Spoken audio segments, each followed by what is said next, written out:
been a long, hard winter, and looking forward to spring. And we now have a bit of a problem with the building regulation.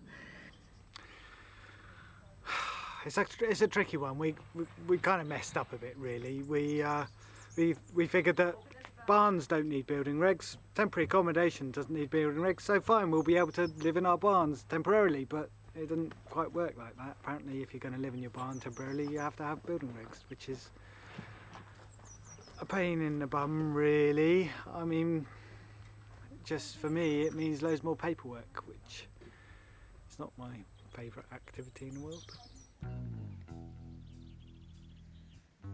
So now, in a sense, the camp is in various situations. There's 3 people who are already living in their barns. So they are, in fact, in breach of building regulations. Now, we've built ours, but we're not living in it. And my understanding is that we're not in breach at the moment. As soon as we start living in it, we are in breach of building regulations. I think if I look at the spectrum of feeling, the extremes of feeling within the community here, I find myself definitely in the middle path. There are those who say they have no authority, they're not the authority, which is just patently not true. They have means of violence and legal action at their disposal. They can come with a bulldozer and they can fine and imprison and that kind of thing. Not that it will necessarily come to that. There are those who say, oh, I want to comply absolutely. I'm willing to make sacrifices in terms of materials or techniques or whatever in order to comply. I'm not fully there either. Well, there's 17 building regs apparently. We don't know which ones they're going to push more than others. My husband's looked into it, and apparently there are about 150 pages for each regulation. The 2 guys, this is their second visit, and they would like us to sign on the dotted line to start complying with building regulations. And they're both very genuinely decent people, and they can really see that there's a massive dilemma with low impact building, which is that many of the conditions of modern building regulations don't make sense with the materials and manner in which this is done. Hello. I'm all right, thanks. I was kind of hanging around because I wasn't sure if you were coming to our plot or not. Yeah, well, which plot are you? Plot 1? Plot 1, yeah. Hi. I think I might have Yeah, we did meet last time, I think. Oh, okay. I'm Jane and I can't remember yours. Hi, Andrew. Hi. Hi, Ivion. Oh, hi, Ivion. Hi. It's new territory. Building regs for low impact development is new territory. Under building regs, for example, you have to have fire alarms connected to the mains. Well, we don't have mains. Well, there's some things like radon sumps. Since 2004, every house needs a radon sump. So technically, I'd need to take up the whole floor and put a plastic membrane, which we're not meant to minimise use of plastic. We've got a cotton roof covering the straw bales, the ceiling, and we need to fireproof it. I need to take down the front wall and prove to them that the glass is all toughened, but by chance it is. One of them was showing the mark, showing it was toughened, so I need to take down the front wall. I could put plastic film over the greenhouse, which would make that, if it shattered, it wouldn't hurt someone. My staircase, my window openings. I need an inside toilet. Toilet's up there. The flues, which are not 45 degrees. Jasmine's stove is not. My bath is definitely not. And then I need to be able to have all my switches at a level that people in wheelchairs could touch.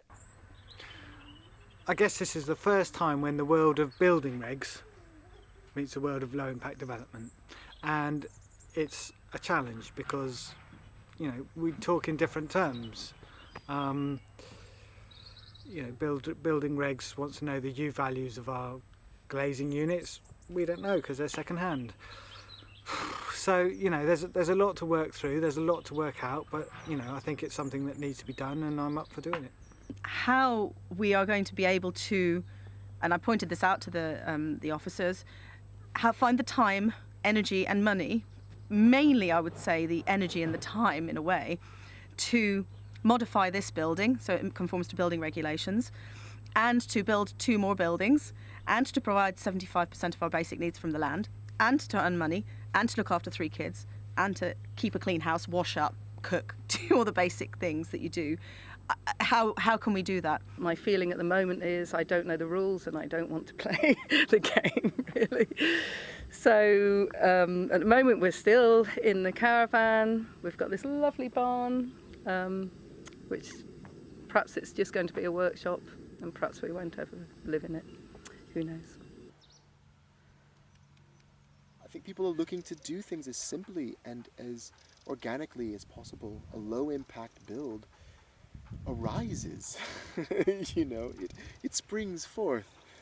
The wood tells me where to put it, and you know, so to plan something and impose something upon the land and upon the building is quite different from that. So I want to walk this line of meeting sort of basic, and even maybe even exceeding these requirements for safety and health and that kind of thing.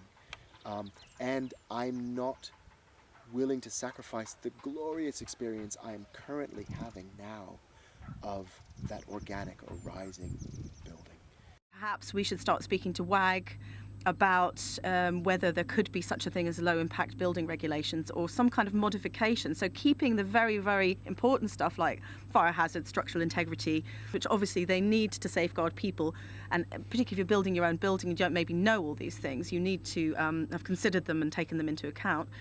But maybe dropping some of the other ones which are not quite so necessary, and actually having a kind of dialogue with the between planners who are promoting these low impact policies like One Planet Development and Policy 52, and the building regulations people who are trying to come to our buildings and see how this works and oversee our work.